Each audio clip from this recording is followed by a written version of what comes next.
Hola a todos. Hoy es jueves, 6 de noviembre de 2025, y nuestro amigo, nuestro hermano, Andrei Martyanov, está aquí con nosotros. Bienvenido de nuevo, Andrei. Un placer. Andrei, por favor suscríbete y dale al botón de me gusta para ayudarnos a llegar a más gente. Y déjame empezar, Andrei, con lo que dijo Mark Rutte, el secretario general de la OTAN, sobre Rusia, China e Irán, y sobre la capacidad de la OTAN para producir munición. Y esto fue lo que dijo.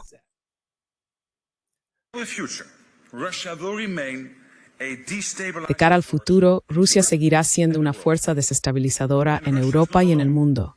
Y Rusia no está sola en sus esfuerzos por socavar las normas globales. Como sabéis, está colaborando con China, Corea del Norte, Irán y otros. Están incrementando su cooperación en materia de defensa e industria hasta niveles sin precedentes. Se están preparando para una confrontación a largo plazo. No podemos ser ingenuos. Debemos estar preparados. El presidente Roosevelt dijo célebremente que a los enemigos poderosos hay que superarlos en combate y en producción. Y eso fue en 1942. Lo mismo puede decirse hoy. Lo llamamos paz mediante la fuerza. Ya estamos cambiando el rumbo en cuanto a la munición. Hasta hace poco, Rusia producía más munición que todos los aliados de la OTAN juntos. Pero eso ya no es así. En toda la alianza, estamos de astrogesinas de nueva producción y empleando las existentes.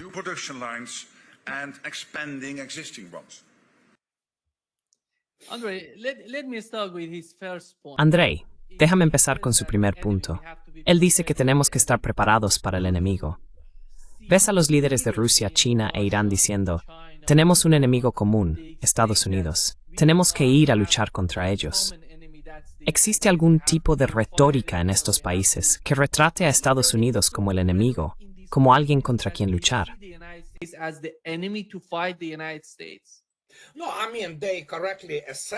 No, quiero decir, lo evalúan correctamente porque Estados Unidos es el enemigo, y especialmente Europa, con sus reglas fanáticas sobre el uso de la fuerza. Y ya sabes, obviamente hay que ser muy realista al hablar de ello, pero el tipo está absolutamente delirante. Es lo que cabría esperar de alguien de un país insignificante, ya sabes, en términos económicos y sobre todo militares. Y nunca ha dirigido nada más grande que, no sé, una tienda 7-Eleven. Así que sí, eso es lo que hacen. No paran de soltar aire caliente sin descanso. Y él es básicamente el ejemplo perfecto de una persona que no tiene verdadera conciencia de sí misma.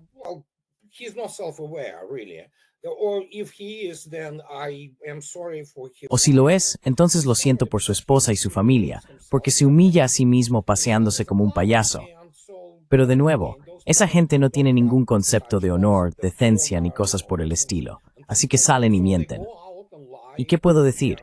Eso es exactamente lo que hay que esperar de ellos. Si tienes al tipo importante, el señor Trump, básicamente entreteniendo al resto del mundo, y la gente se ríe a carcajadas, ¿qué esperas? ¿Qué esperas de estos tipos? ¿Vale? Como ya he dicho, el señor Rutte nunca dirigió nada más grande que un 7-Eleven. Porque si consideras, como ya mencioné, en términos realmente militar-industriales, ¿qué es Holanda, vale? Así que sí, es simplemente patético.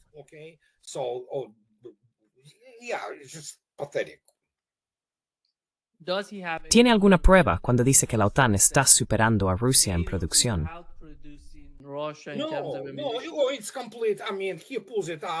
No, es una completa tontería. Quiero decir, se lo saca de la manga, y es ridículo.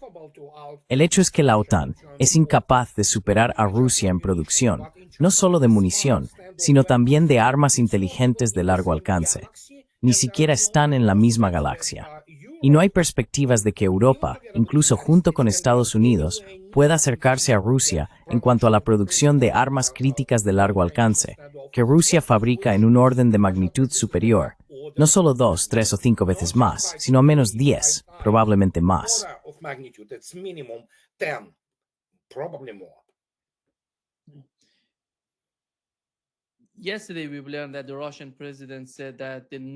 Ayer supimos que el presidente ruso dijo que la nueva retórica de Donald Trump sobre las pruebas de bombas nucleares es una preocupación para Rusia. Es algo serio, un asunto muy serio para ellos. Andrei, Donald Trump dijo en su entrevista en 60 Minutes que Rusia y China han estado probando bombas nucleares. Hay algo, ya sabes, en los medios de habla inglesa, de parte de generales o de cualquier otra persona, algún tipo de evidencia en Rusia, o alguien en China o Rusia hablando de estas cosas. ¿Cómo sabe él que están probando bombas nucleares, armas nucleares, si no hay pruebas al respecto? He investigado mucho y no hay evidencia. Nadie ha hablado de estas cosas. There is no evidence. Nobody talk about these things. Mr. Trump lies a lot. El señor Trump miente mucho. Probablemente hayas oído que Estados Unidos tiene un arsenal capaz de aniquilar la vida en todo el mundo 150 veces. Así que, ya sabes, esto se ha convertido en un completo circo. No lo entienden. Estas personas se avergüenzan a sí mismas, avergüenzan a sus países. Así que no. Estados Unidos sigue por el camino de desmantelar todo tipo de tratados de limitación de armas y, ya sabes, de pruebas nucleares. Y esto se hace por desesperación, porque hay que entenderlo. Alguien debería decirle al señor Trump que, ya sabes, el lanzamiento del Minuteman III de ayer, bueno, es algo normal. Los países lanzan sus misiles balísticos. Necesitan confirmar, básicamente, la validez de sus combustibles, que pueden volar, que pueden entregar la carga útil y cosas por el estilo.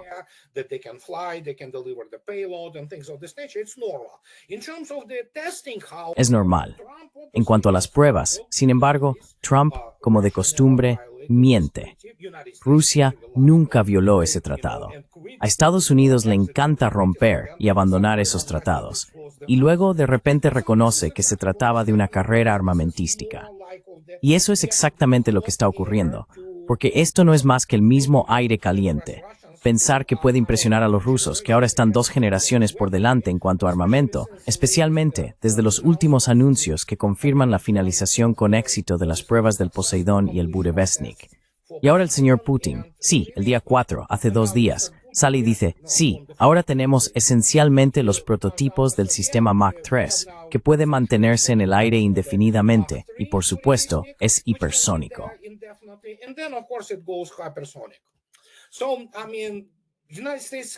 Quiero decir, Estados Unidos literalmente no tiene nada con qué contrarrestarlo. Es decir, bueno, no es que esté obsoleto, sigue siendo viable, pero la credibilidad del arsenal nuclear estadounidense cae en picado con cada nuevo sistema de armas que producen los rusos. Y no se trata solo de sus sistemas de lanzamiento. Además, no hay que olvidar que en cuanto a capacidad antimisil balístico intercontinental y anti-MIRV completa, Estados Unidos ni siquiera está en la misma liga. Estados Unidos tiene unos 30 interceptores terrestres y nadie sabe siquiera si funcionan. No interceptarán ningún tipo de armamento estratégico hipersónico, mientras que los rusos ya cuentan con una capacidad antimisil balístico intercontinental plenamente desarrollada, lo que por supuesto supone un golpe serio a la credibilidad del arsenal nuclear estadounidense.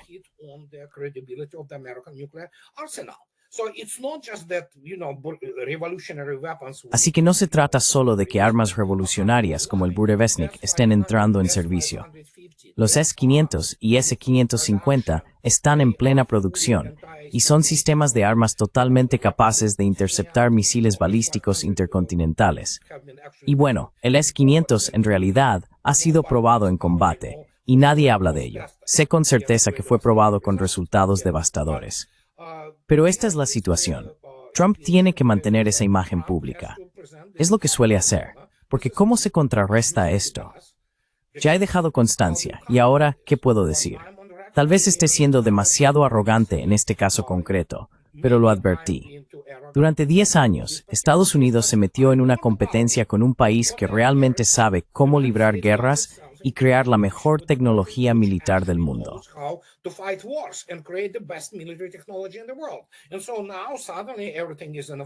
Y ahora de repente, todo está justo delante de nuestros ojos. No todo, pero sabemos lo que está pasando. Así que Trump necesita reaccionar de alguna manera. Es similar a la reacción de Eisenhower ante el Sputnik en 1957. Pero Eisenhower tenía razón, en muchos aspectos, al decir que Estados Unidos estaba más o menos llegando allí. E incluso Vladimir Putin mencionó que, oh sí, quieren desplegar esa arma hipersónica de largo alcance, que ni siquiera ha alcanzado aún la capacidad operativa inicial. La prometieron para finales de este año, Ya estamos a finales de este año, y el arma todavía no vuela correctamente. Aparte de eso, es lo único que tienen. ¿Y qué puedo decir? Es lo que repito hasta la saciedad. Tengo una ampolla en la lengua. I have a blister at my tongue, on my tongue, saying this. United States lost the Me cuesta decir esto. by a knockout. Estados Unidos perdió la carrera armamentística por nocaut, simple y llanamente. Andrei, ¿crees que en este sentido hemos sabido que el Burevestnik ha pasado realmente a producción, que van a fabricarlo para usarlo en el campo de batalla?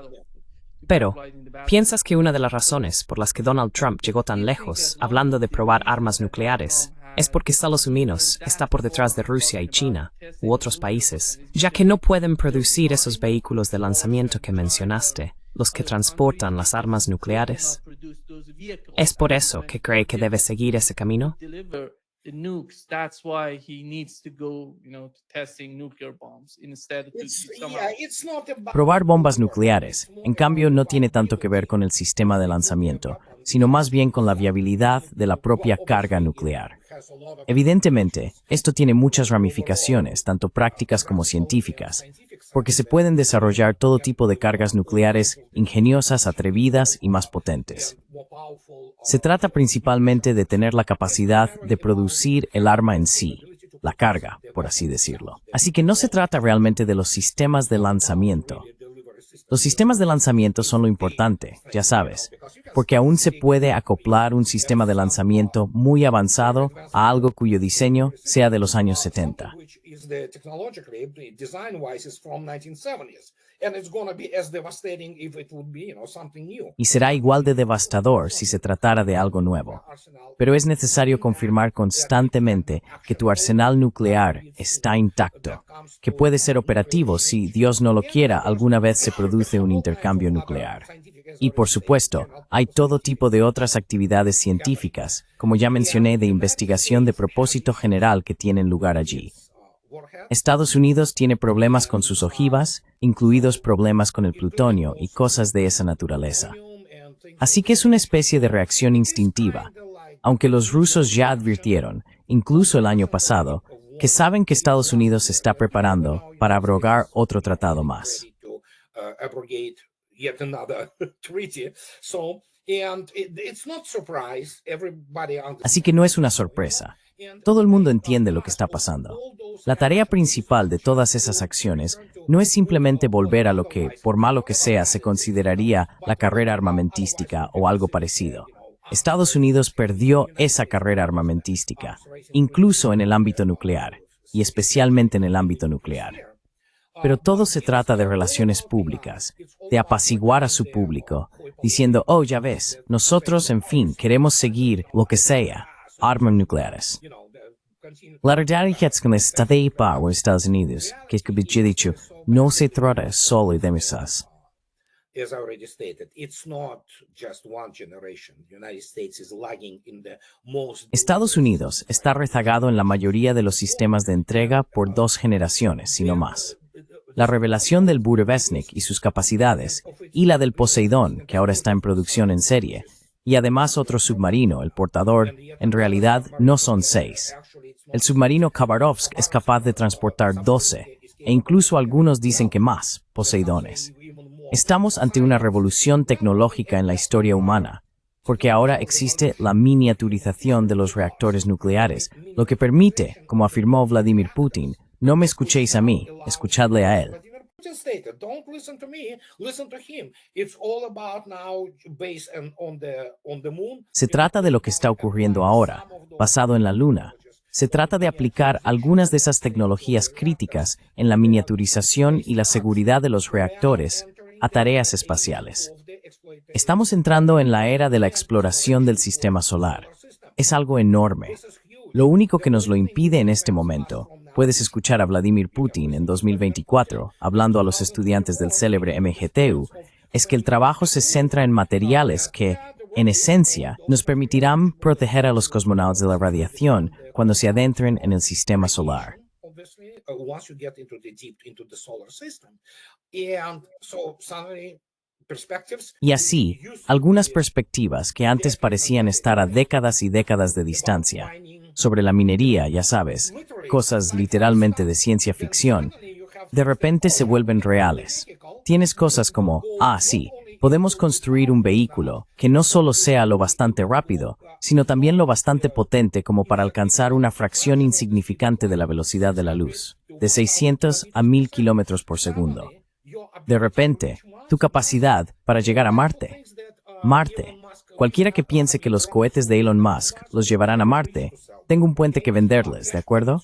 Solo pagos en efectivo. Ya les diré dónde dejar el dinero. Pero la realidad es que ahí estamos. Y el impacto de esto es gigantesco.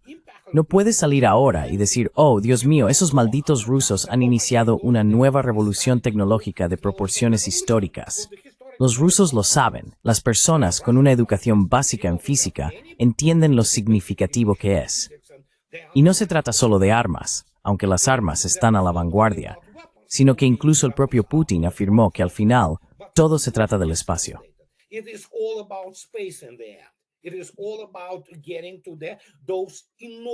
Se trata de acceder a esas enormes reservas de minerales y ya sabes, todo tipo de otras sustancias, por así decirlo, que hay ahí fuera, en los asteroides o incluso en Saturno.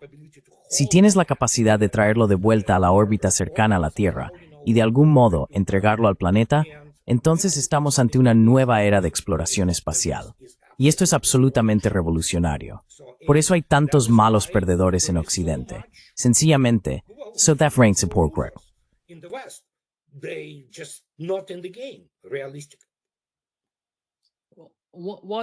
¿Qué sabemos sobre el misil Dark Eagle? Europa y la región de Asia-Pacífico. Sí, quiero decir, sabemos lo que nos dicen, que funciona. Supuestamente, tuvo 2 vuelos. Uno de ellos fue completamente exitoso, según dicen. Supuestamente es su cuerpo planeador, ya sabes. Nadie sabe qué velocidad real se ha alcanzado. Está absolutamente bajo secreto porque no funciona. Y no ha estado funcionando durante los últimos 5 años. Recuerda, decían allá por 2020, estamos a punto de desplegar esta arma hipersónica de largo alcance, Dark Eagle, y han estado desplegándola desde entonces. Obviamente, de un lado a otro, todos esos contenedores que se supone que la contienen.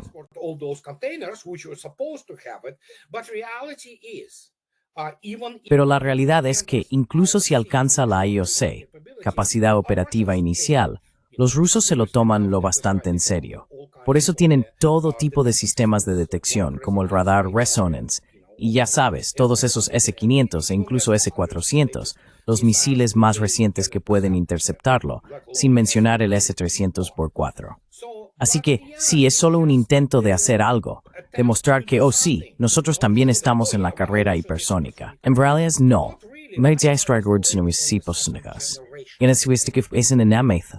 Sí, Quince producent.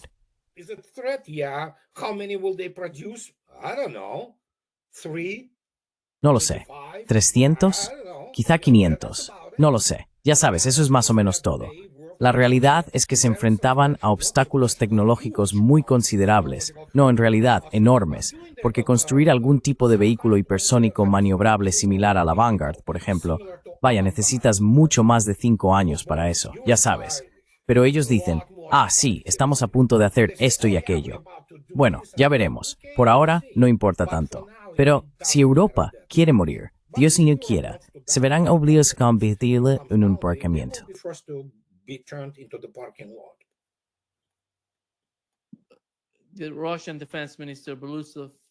El ministro de Defensa ruso, Belousov, dijo que Estados Unidos está realizando ejercicios en los que ensayan ataques nucleares preventivos sobre territorio ruso. ¿Qué es eso, Andrei? ¿Dónde están haciendo esto? ¿Están intentando prepararse en Estados Unidos, fuera de Estados Unidos, en Europa? ¿Dónde está ocurriendo eso?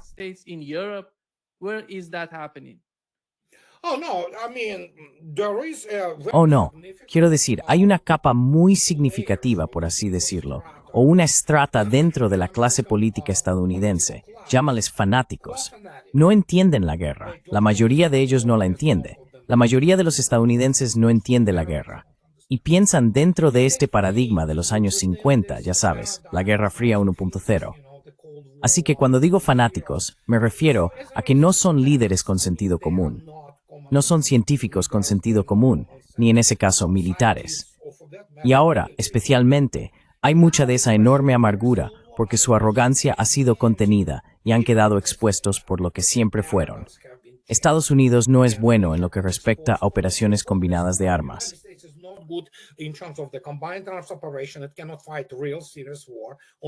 No puede librar una guerra real y seria en un teatro de operaciones vasto. Así que lo único que tienen los Estados Unidos son las armas nucleares, que en algún momento de las décadas de 1950, 1960 y 1970 le dieron una ventaja sobre la Unión Soviética, hasta que los soviéticos pusieron en servicio, ya sabes, básicamente el RS-18 creo, esa arma aterradora llamada Voévoda, también conocida como Satán o Satán I. Ya sabes, el misil balístico increíblemente potente, que era casi imposible de interceptar. Por eso surgió la Guerra de las Galaxias de Reagan, que era pura fantasía y dibujos animados, básicamente nada material.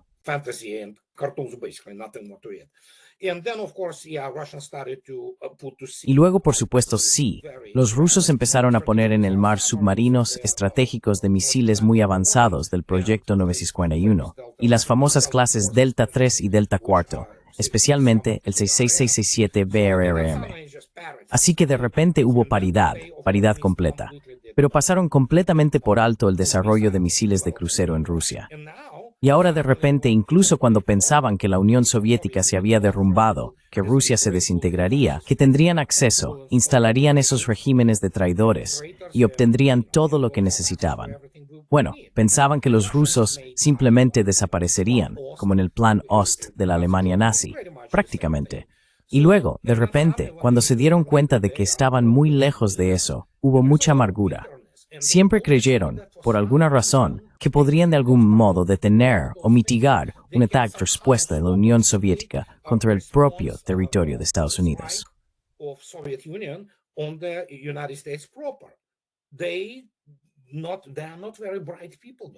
No son personas muy inteligentes. Esas personas, y tú conoces algunas de ellas, han vivido en esa ilusión desde alrededor de 1975 o 1980.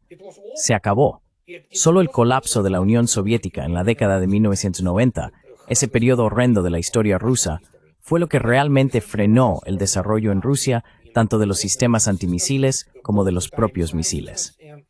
Y ahora, cuando todo ha llegado con plena fuerza, muchos de ellos todavía no creen que sea posible. Bueno, ¿adivina qué? No solo es posible. ¿Tiene Estados Unidos algo parecido al RS-28 Sarmat? No. ¿Tienen algo estratégicamente comparable a la Vanguard? No.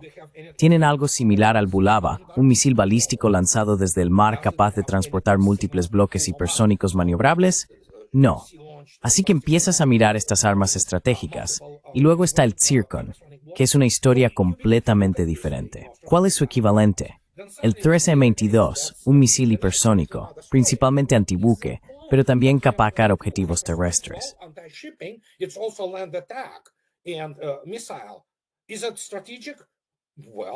Es estratégico. Bueno, si lo miras de cerca, igual que dijo Vladimir Putin, y le cito, ¿dónde colocas el Poseidón o el Burevestnik? ¿En qué categoría? ¿Son armas estratégicas? Sí. ¿Pueden ser, digamos, armas de nivel operativo? Sí. Puedes cargar, por ejemplo, en el Poseidón esas 20 toneladas de explosivos convencionales, y el artefacto simplemente se colocará bajo un portaaviones. Dios no lo quiera, ¿de acuerdo? Simplemente explotaría, y eso sería todo. Desaparecería en segundos, y ni siquiera sería nuclear. Entonces, ¿dónde los colocas? ¿Cómo clasificas esas armas? ¿Cómo clasificas el Burevestnik? Dicen del fin del mundo. Vale, llámalo como quieras, pero es un paradigma completamente nuevo en la guerra. Ese es el kit de la cuestión.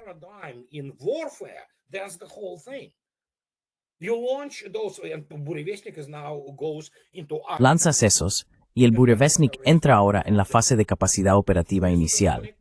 Y luego, como ya he dicho, tienes el Burevestnik completamente supersónico, si llega el caso, y después hipersónico.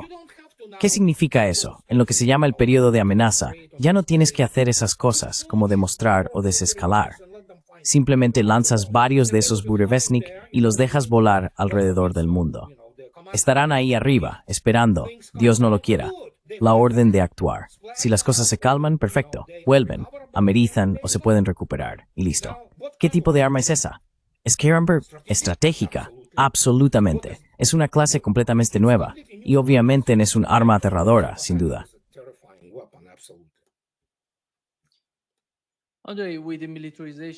Andrei, con la militarización de Europa y la continuación de la guerra en Ucrania, ¿crees que nos dirigimos hacia el fin total del control de armamentos? Y no me refiero solo a los tratados. Hablo del propio concepto, que es tan importante.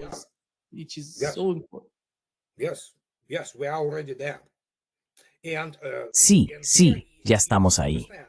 Y esto es lo que hay que entender. Europa no puede realmente militarizarse. No tiene los recursos, no tiene las industrias. Bueno, puede que el señor Putin se militarice a sí mismo durante lo que haga por la noche, ya sabes, en su cama.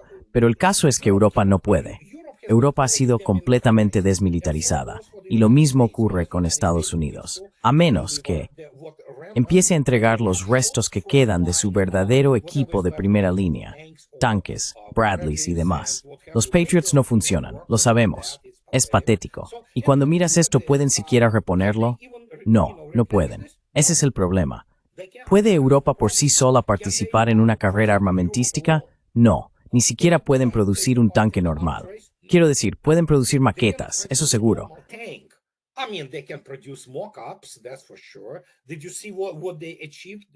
¿Has visto lo que han conseguido en los últimos, no sé, 20 años? No. Quiero decir, es realmente patético. Ejércitos tipo Chihuahua, ya sabes, que nunca han combatido en nada. Operativamente, estamos hablando de un nivel completamente distinto. Una descompensación entre el cuerpo de oficiales en Rusia, especialmente el Estado Mayor y los mandos operativos y lo que sea que tenga la OTAN. No saben cómo librar más de una guerra, simplemente no lo saben. Y cuando escuchas a sus generales a veces, empiezas a preguntarte, ¿son realmente tan estúpidos? Y lo son. Ese es el descubrimiento aterrador.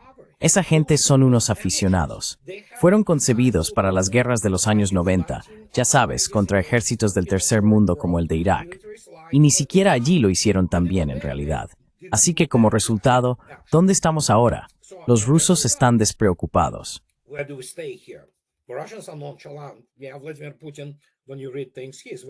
Vladimir Putin, cuando lees cosas sobre él, es muy tranquilo. Todos están tranquilos.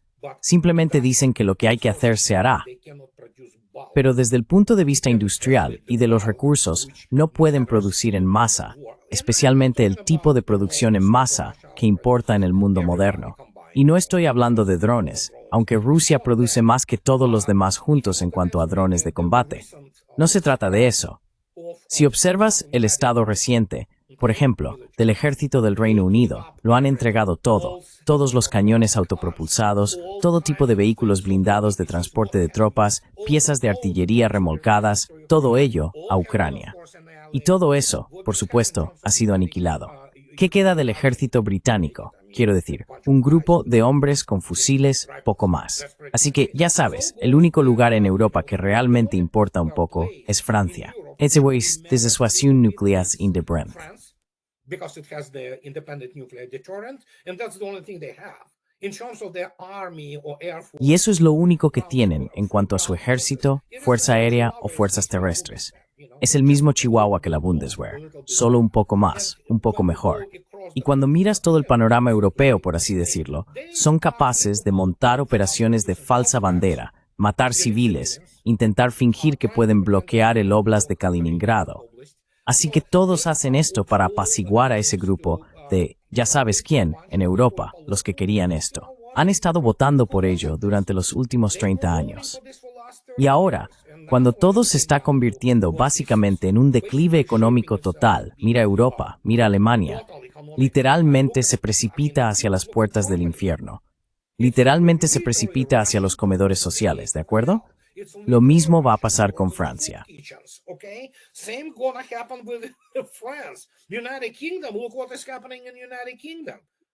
Mira al Reino Unido. Mira lo que está ocurriendo allí. Ya no son naciones en el sentido clásico.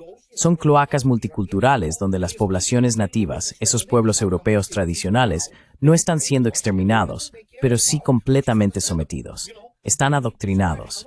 Y lo único que les importa, lo cual es comprensible, es simplemente sobrevivir económicamente. Apenas estamos al comienzo. Está acelerándose y va a empeorar mucho más hasta que Europa básicamente se desvanezca en un estatus de segundo mundo. Alta criminalidad, falta de ley, niveles de vida muy bajos, todo tipo de cosas. Y ya está ocurriendo. Cuando miras las ciudades europeas, Dios mío, es simplemente horrible. European cities, good lord, it's horrible. Yeah. Then when they're talking about the Sí, production and cuando hablan de la producción de armas y de munición, básicamente están hablando del complejo militar industrial de Estados Unidos. La línea principal, ya sabes, es Estados Unidos. Los europeos no tanto. No, no lo están. No, they are not. Capable of producing Yeah, them. they are not real factor. Sí, no son un factor real, siendo realistas. Pero por otro lado, no olvides que toda esta camada de los llamados estadistas europeos no son estadistas. Ni siquiera son buenos políticos. Son un grupo de niños de guardería, básicamente unos críos. Ya sabes, toda su visión del mundo se basa en, sí, tenemos a Estados Unidos al otro lado del charco. Esos vendrán a defendernos de esos malvados rusos que quieren robarnos, lo que sea, no sé, la basura. Y de repente, cuando se dan cuenta de que Estados Unidos es un tigre de papel, algunos empiezan a entrar en pánico. Están en pánico. Some of them begin. They panic. They're panicking. So, did you see the number of the tanks and APCs? Entonces, ¿viste la cantidad de sus tanques y vehículos blindados de transporte de tropas aniquilados a lo largo de los 39 meses de la operación militar especial? Te lo puedo decir, 26,000. Y de esos 26,000, solo unos 3,000 eran tanques ucranianos, y más o menos la misma cantidad de sus... Bueno, ¿de dónde salieron los otros 20,000? Te lo puedo decir. Primero, básicamente dejaron vacíos los arsenales de los antiguos países del Pacto de Varsovia, y luego empezaron a enviar lo que tenían. ¿Cuántos? Incontables. Todo tipo de equipamiento occidental. Fue absolutamente destruido. Y cada día esos idiotas y esos generales de despacho, totalmente incompetentes, esperaban pensando, sí, el régimen de Putin está a punto de colapsar. They were waiting that, oh yeah, Putin's regime is about to collapse. And you have this all kinds of the amateurs. Y tienes a toda esta clase de aficionados. Por alguna razón, los llaman gente de inteligencia. Seguían entregando lo que llamaban información desde Kiev. Así que, si estás a ese nivel y te lo crees, ¿qué significa? Que no eres un profesional. Y puedo decirte que los ejércitos de la OTAN no son ejércitos profesionales. Son una broma, especialmente las fuerzas terrestres. Y ahora están en pánico, absolutamente desesperados al ver lo que está ocurriendo. Por alguna razón, el régimen de Putin nos está derrumbando. No lo sé. Se suponía que la economía rusa iba a irse, ya sabes, al infierno. Y no se está yendo al infierno.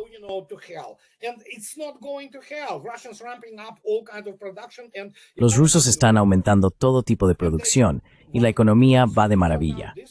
Y ellos sí, ya sabes, ahora tienes a este payaso, perdón por la expresión, de la Casa Blanca, que dice que sí, Estados Unidos puede destruir el mundo 150 veces. Los aranceles, ya sabes. Bueno, China le dijo que se fuera a freír espárragos, y China tiene su propia influencia sobre Trump. Luego tienes a la India. Así que sí, ¿qué esperas? Esos idiotas están estudiando la experiencia israelí en la guerra. ¿De verdad? Ni siquiera conocen la historia de la Segunda Guerra Mundial. Todo son cuentos confabulados sobre cómo el general Patton estaba listo para derrotar a todo el mundo. Y como resultado, llegamos a la bancarrota de todo el sistema. El sistema económico no funciona.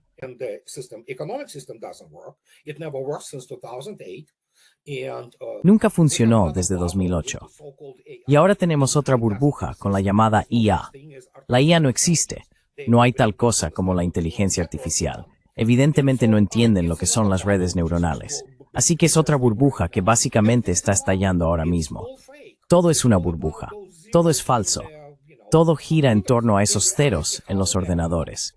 En realidad, sin embargo, aparte de algunas cosas importantes, por ejemplo, Europa todavía puede producir excelentes aviones comerciales, sin duda alguna. Me refiero a Airbus otra vez. Es un consorcio, no es francés. Airbus es un consorcio de los estados europeos. Pero aparte de eso, ¿qué trozo sobrevalorado de, ¿cómo se llama?, coches alemanes?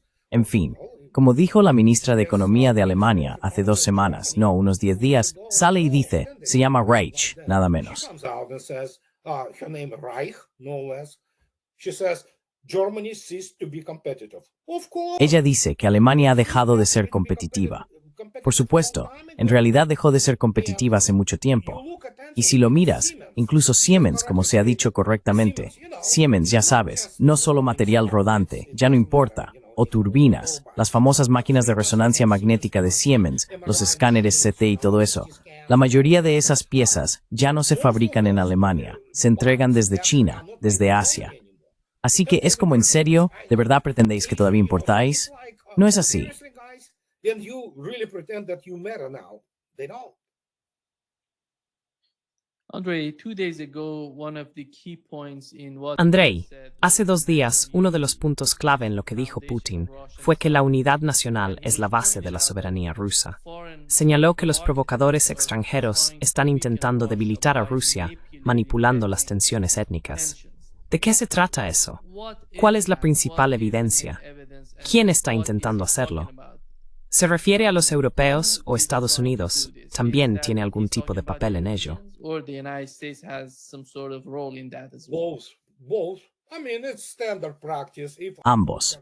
Quiero decir, es una práctica habitual. Si yo fuera un idiota con un título en literatura del MI6, ¿qué haría? Dirían, sí, tienes que desestabilizar Rusia. De acuerdo. Esas personas son organismos unicelulares. Probablemente sepan cómo matar a alguien, a un niño o a una mujer, o ya sabes, asesinar a alguien, cosas de ese tipo. Pero luego están esos payasos de Chatham House. ¿Qué hacen ellos? Rusia tiene 180 nacionalidades, etnias. Así que, ¿qué vamos a hacer? Básicamente vamos a meter una cuña. Ya sabes, como intentaron en los años 90. Esa gente no es muy lista. Básicamente son monos. Simplemente repiten patrones.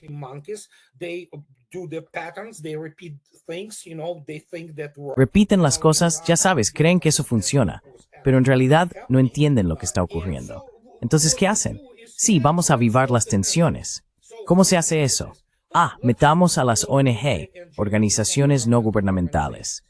Francia, todo tipo de fundaciones Carnegie, fundaciones para todo tipo de democracia. Entonces, ¿qué hacemos? Inyectemos dinero en esto. Provocamos tensiones entre, digamos, rusos y chechenos, o entre tártaros y chechenos, o entre dagestaníes y rusos, o lo que sea. ¿Y cómo se hace? Se enfatiza el crimen étnico, que sin duda existe, no te equivoques.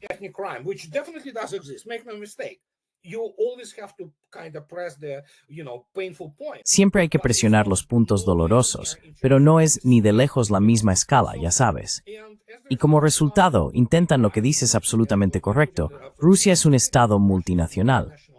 Pero lo que esos idiotas no entienden, porque está fuera de su experiencia, es que, por ejemplo, si coges a un tipo de la CIA o del MI6, tienen que leer la Constitución rusa. Hay una cláusula muy importante allí. Por eso, por ejemplo, los rusos y los tártaros, o los basquires, son esencialmente pueblos hermanos, aunque tengan religiones totalmente diferentes. Basquires y les sabes, Mord. Bashkirs and Tatars are, they are Muslims. Russians are obviously primarily either atheists or. Los rusos son, evidentemente, en su mayoría ateos o cristianos ortodoxos, pero llevan viviendo juntos desde hace 500 años, codo con codo, hombro con hombro. Y por supuesto, siempre hay algunas ovejas negras. Pero el problema es que no entienden que la Constitución rusa en realidad señala a la etnia rusa como el pueblo fundador del Estado. No lo comprenden, por ejemplo, como sí lo hacen los tártaros, los basquires o muchas otras nacionalidades, como el señor Apti Alaudinov, Etstepetini, Edward de Rusia, un checheno legendario. It's his punta, de la tuere stain de exculpte de mi, forfa armadas droy. Main political directorate of Russian armed forces. He spoke about it 2 years ago. Habló de ello hace 2 años y dijo, rusos, por favor, ya sabéis, simplemente procread. Puedes leer su discurso, está realmente en las noticias. Y dijo, sin vosotros no habrá Rusia. Este es el tipo checheno que dice, rusos, tenéis que procrear. Y eso es lo que está ocurriendo. Pero estos tipos no entienden que en Rusia se acepta universalmente, salvo algunos sectores marginales, obviamente, como siempre, que sin los rusos no habría Rusia. Y este es el paradigma con el que ningún político estadounidense o europeo puede convivir, porque necesitan adular a cada entidad multicultural. Estados Unidos, obviamente, está básicamente subvertido por Israel. Así que simplemente siguen la corriente.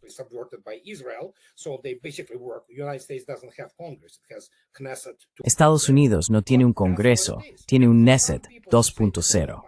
Eso es lo que es. Y que algunas personas digan, oh Dios mío, estos son los fundadores del Estado y tenemos que unirnos, apoyarlos y vivir en paz y prosperidad, es un concepto absolutamente ajeno para toda esa gente, especialmente para esos productos de fábricas de títulos, o como se llamen, que van a trabajar a la CIA, al MI6 o donde sea, intentando avivar tensiones étnicas. A veces tienen suerte y logran provocar algo a nivel local, lo cual es absolutamente normal. Pero la mayoría de la gente, porque muchos no lo entienden, existe lo ruski, que significa ruso, como yo. No soy ruso, no soy ciudadano ruso, pero soy ruski, soy ruso. But I'm Ruski, I'm Russian, so this Russian, which is the ethnically, it's like in Iran. Así que este ruso, que es la parte étnica, es como en Irán. Irán también tiene azerbaiyanos, muchos azerbaiyanos, así que hay persas y hay azerbaiyanos, pero todo el mundo los agrupa como iraníes. Aún así, hay una línea de separación muy clara. La gente sabe, tú eres azerí o tú eres persa. Es lo mismo en Rusia, tú eres ruso, tú eres tártaro. Pero en general, cuando miras la entidad en sí, el Estado es Rusia. Rusia, ya sabes. Así que es multiétnica, multicultural, pero con más del 80% del país representado por gente como yo. Ya sabes, todo tipo de variantes de ruski, que significa ruso étnicamente, culturalmente, y así sucesivamente. Russian ethnically, culturally, and things of this nature. And so, as the result, y así como resultado, habrá intentos de detener todo tipo de tensiones étnicas. Como ya dije, puede que tengan suerte en alguna localidad, algún pueblo o algún distrito. Pero aparte de eso, Vladimir Putin tiene toda la razón sobre el Día de la Unidad. Y de nuevo, escucha lo que dice A.T. Alaudinov. Es enormemente popular en Rusia. Y es checheno, ya sabes, así que ahí lo tienes. Representa a las Fuerzas Armadas rusas con distinción y ocupa un cargo importante en la dirección política del ejército ruso. Así que sí, los rusos son conscientes de lo que intentarán hacer.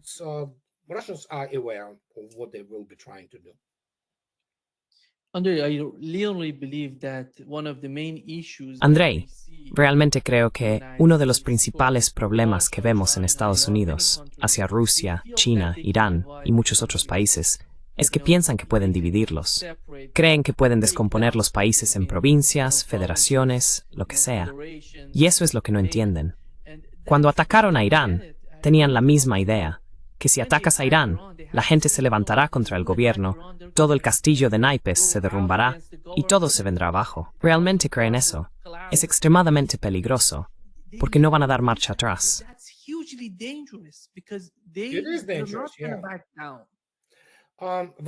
Es peligroso, sí. La educación en humanidades en Occidente es en su mayoría un fraude. Todos esos doctores de Georgetown, de Stanford, Michael McFaul, por ejemplo. Mira a Sarah Payne, que enseña estrategia. Esa mujer nunca ha comandado un escuadrón en su vida y enseña estrategia en el US Naval War College. Cosas así. Son unos farsantes. No saben absolutamente nada. Escriben sus tesis doctorales sobre alguna minucia de algún tema, la mayoría de ellas inventadas. Si observas de cerca la historia militar estadounidense y occidental, es como los franceses. Ya sabes, inventaron esto porque se avergonzaron a sí mismos para el resto de su existencia, como Francia, al básicamente someterse a Hitler. Y ahora han inventado esto.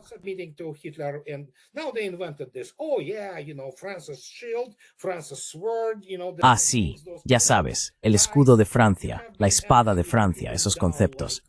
Chicos, en realidad los derrotaron como a chihuahuas en 40 días por la Wehrmacht. Y solo la división gaullista, los muy limitados franceses libres que fueron a Gran Bretaña, estaban contraatacando. El resto vivía perfectamente bajo los alemanes. Así que ese es todo el asunto. Cuando tienes una historia confabulada, acabas con idiotas como Brzezinski de académicos, ¿vale? El tipo era un rusófobo abstracto, un rusófobo fanático. Como resultado, todo lo que escribió se basaba en eso, y se inventaron esa cosa inútil que ni siquiera es ciencia, la ciencia política.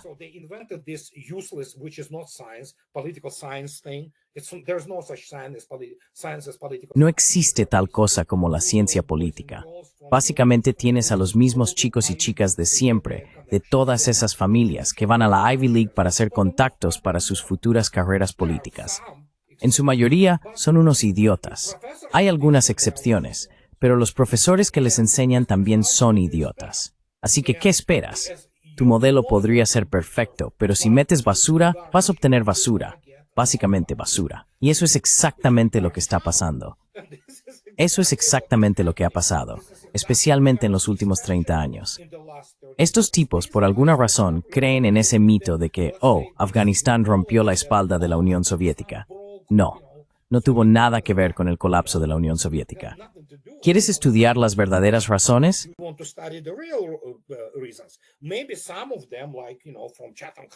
Quizás algunos de ellos, ya sabes, de Chatham House o del MI6, digan, sí, las tensiones étnicas. Sí, desempeñaron un papel enorme, pero fue el modelo, fue todo el sistema, la corrupción de la nomenclatura del partido, lo que en realidad fue el núcleo del problema.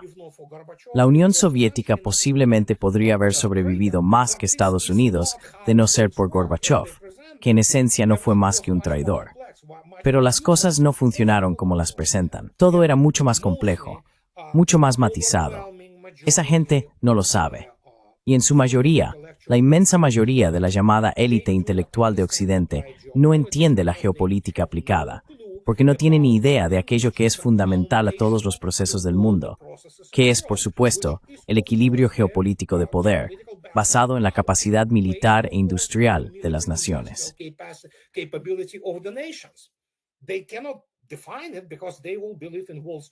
No pueden definirlo porque creen en la economía de Wall Street, que básicamente es un esquema Ponzi. Eso es lo que es.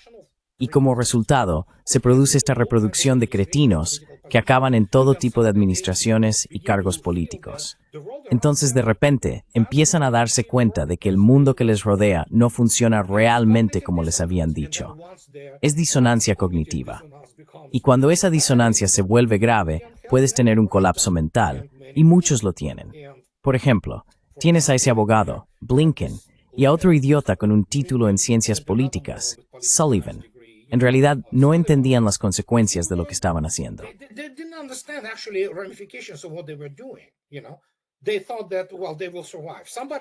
Pensaban que, sobrevivirían. Alguien les dijo, no, los misiles rusos no vuelan. No, todo lo que ves está mal. Y luego quiero decir, tienes esto y cada vez cuentan cuántas semanas le quedan al régimen de Putin para que Rusia colapse, que implosione. Y, ya sabes, se llevan a todo su cuerpo de periodistas de Gran Bretaña o de los medios principales de Estados Unidos. Eran criminales, principalmente. Todo tipo de desviados, todo tipo de, pervertidos. Y odian a los dioses rusos. Odian a los dioses rusos porque hay un enorme elemento LGBTQ, lo que sea, ahí dentro. ¿Qué es Rusia? La Constitución de Rusia dice que solo hay dos géneros. Hombre y mujer. Y hay una familia que es un hombre y una mujer, ¿sabes? Y por eso odian a los rusos. Así que se inventan todo tipo de fantasías solo para justificarse, lo cual duele ahora porque todo lo que sabían es basura. Llevo diciendo esto desde hace 2 décadas. Todo lo que sabes sobre el mundo es basura. No sabes nada al respecto. Pero esa es, básicamente, la educación estadounidense, en su mayor parte. No hablo de las ciencias STEM. Todavía hay escuelas STEM muy decentes en Estados Unidos. Pero esas fábricas de títulos que preparan a la llamada élite política no les dejarían ni dirigir una tienda 7-Eleven. La propaganda está matando a Occidente, Andrei. Se acabó, se acabó, se acabó. Ahora solo es cuestión de cómo se organizará esto. Y Rusia tiene que tener siempre presente que hay un montón de fanáticos y necios en Washington DC, algunos de ellos cristianos pro-israelíes, sionistas, dispensacionalistas. Les encantaría ver el mundo arder, ya sabes, porque quieren vivir la vida eterna junto a Jesús, o quizá, quién sabe.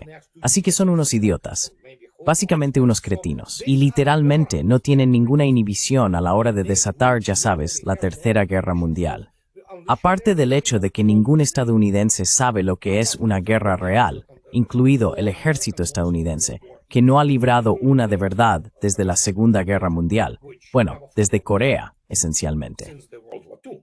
Well, since Korea, essentially. So, and as the result, what you have? Así que, como resultado, ¿qué tienes? Hay que avanzar con mucha cautela, porque una amenaza acorralada siempre es peligrosa. Puedes saltarte encima y morderte. Pero en este caso concreto, lo que está en juego es demasiado importante. Rusia tiene que tener en cuenta el hecho de que podría haber, quién sabe, quizá un golpe militar de alguna manera, o algún tipo de golpe en Estados Unidos. Podrían llegar algunos fanáticos, ya sabes. Y de nuevo, no hay que olvidar que Estados Unidos no tiene una política exterior verdaderamente independiente y soberana. Está dirigida, esencialmente, por Israel. Las fuerzas israelíes, el AIPAC, y todos esos sionistas cristianos cuya lealtad no está con Estados Unidos ni con el pueblo estadounidense. Su lealtad es hacia Israel.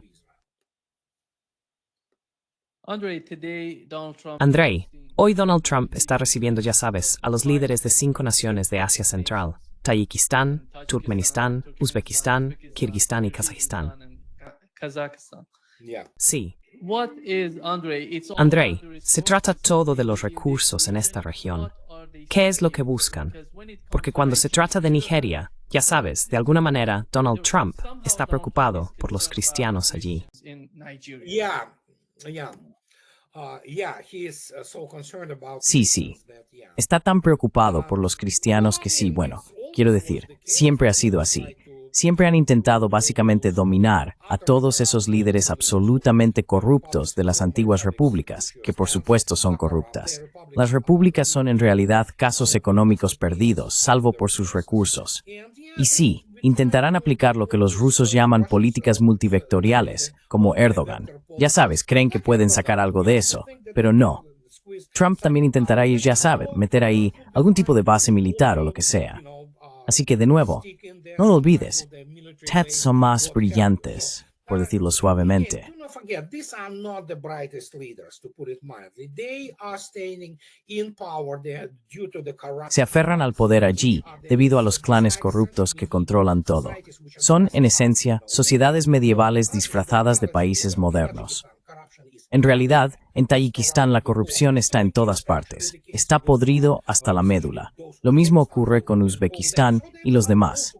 Van a Estados Unidos para tantear el terreno, por así decirlo, para ver qué pueden sacar de ello. Y tratarán de hacer el habitual juego de equilibrio, sentándose en ambas sillas. Los rusos lo saben, pero es muy fácil hacerles la vida imposible si empiezan a titubear. It's very easy to make their life miserable if they kind of deviate. So, and Strengths that Tindrell. yeah, it's These are if they don't get the Sí, si no captan el mensaje, ten en cuenta que mucha gente no entiende que hay sabiduría, hay intelecto y hay astucia. La mayoría de las personas son principalmente astutas. Hay muy poco intelecto ahí. Sabes, son, oh, Dios mío, muchos de ellos provienen básicamente de la antigua nomenclatura del partido, así que solo aprendieron a aferrarse al poder. En cuanto al desarrollo real de esos países, si miras de cerca, Dios santo, no es nada bueno. Vale, nada bueno. Seguirán existiendo como ese tipo de sociedades, pero no puedes cambiarlo allí. societies, but you cannot change it there. So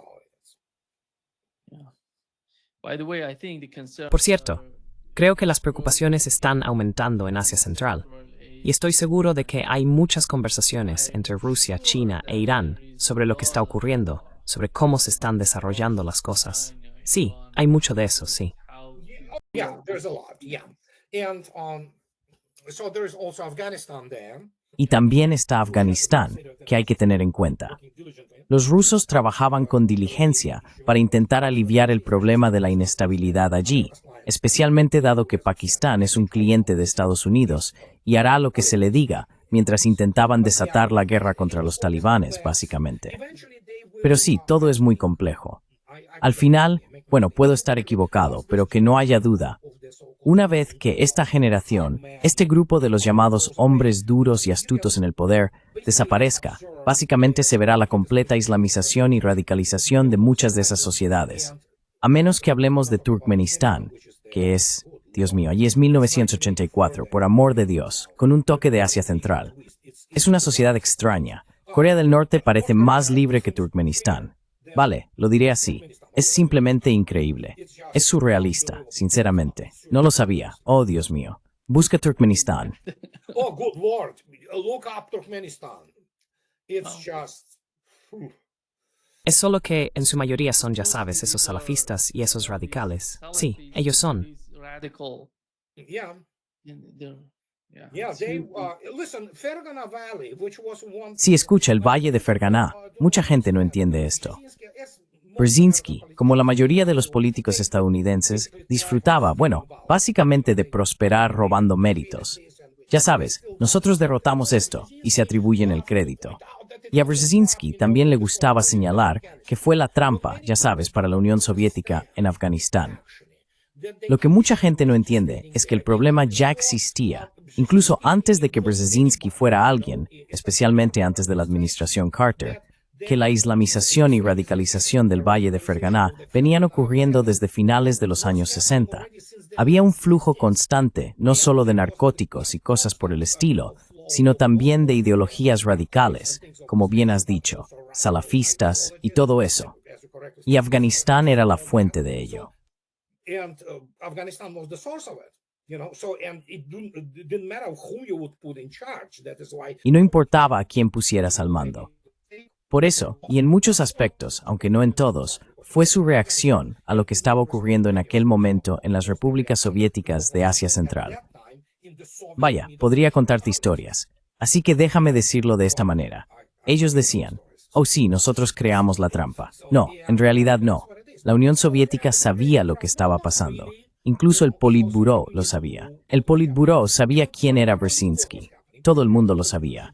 Simplemente era el punto débil de la Unión Soviética, y como demostraron los acontecimientos posteriores, empezando por Kazajistán en 1986 y en adelante, los movimientos nacionalistas impulsados por el Islam habían estado gestándose allí. Gran parte de ello estaba siendo financiado y apoyado desde Afganistán y el mundo árabe. And support from Afghanistan and Arab world, and so yeah, there's a lot of things which Sí, hay muchas cosas de las que mucha gente no quiere hablar en los círculos académicos estadounidenses. Pero hubo un coronel del ejército de Estados Unidos, Lester Grau, que afirmó correctamente que la Unión Soviética nunca perdió la guerra en Afganistán. Simplemente se retiró cuando decidió que no tenía sentido mantener ese tipo de presencia militar. Y como dijo el difunto Ahmad Shah Massoud, si hubiéramos sabido lo que se avecinaba, es decir, los talibanes y todo eso, no habríamos resistido. Fue asesinado por servicios de inteligencia árabes en nombre de, bueno, ya sabemos de quién. Era una esperanza para Afganistán, verdaderamente una esperanza, y precisamente por eso fue asesinado. Es una lástima que el GRU y el FSB no tuvieran entonces la oportunidad de proporcionarle la seguridad adecuada. Eso cambió el destino de Afganistán. and that changed the fate of Afghanistan. Yeah, exactly. Sí, exactamente. Muchas gracias, Andrei, por estar con nosotros hoy. Un placer. Cuando quieras. Adiós. Bye bye. Thank you. Bye bye. Sea.